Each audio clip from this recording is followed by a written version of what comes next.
आणि यानंतर घेऊया शहरातील बातम्यांचा वेगवान आढावा मेट्रो सुपरफास्टमधून।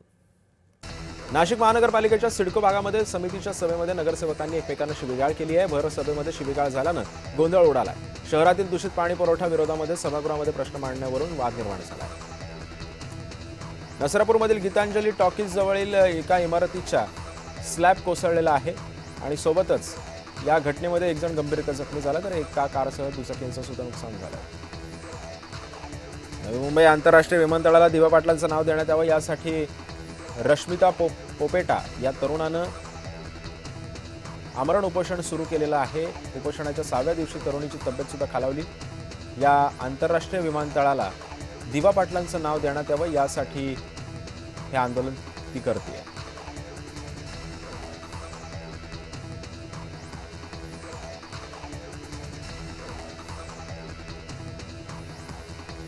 अनुसूचित जाती आरक्षणातील उपवर्गीकरणाविरोधामध्ये मंगळवारी विधान भवनावरती मोर्चा काढण्यात येणार आहे अशी माहिती माजी मंत्री आणि राष्ट्रवादीचे आमदार राजकुमार बडोले यांनी दिली आहे।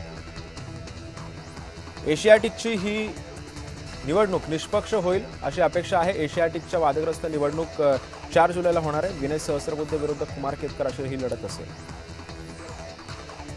मनसेचे युवा नेते अमित ठाकरेंनी त्र्यंबकेश्वरमध्ये निवृत्तीनाथ महाराजांच्या पालखीचं दर्शन घेतले। पालखी प्रस्थानापूर्वी मंदिरामध्ये दर्शन पूजा सुद्धा केलेली आहे।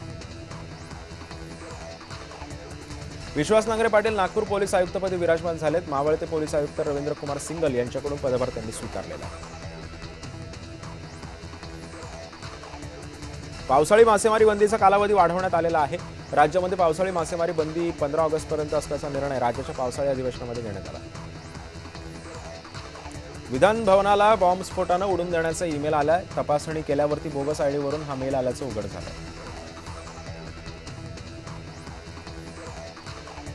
टीईटी पेपर फुटी प्रकरणाच्या निषेधार्थ महाराष्ट्र नवनिर्माण विद्यार्थी सेनेच्या वतीनं महाराष्ट्र राज्य विद्यार्थी परिषदेच्या मुख्यालयावरती जोरदार आंदोलन करण्यात आले। यावेळी शिक्षण मंत्री दादा भुसे यांनी नैतिक जबाबदारी स्वीकारून तात्काळ राजीनामा द्यावा अशी मागणी सुद्धा या तरुणांनी केली।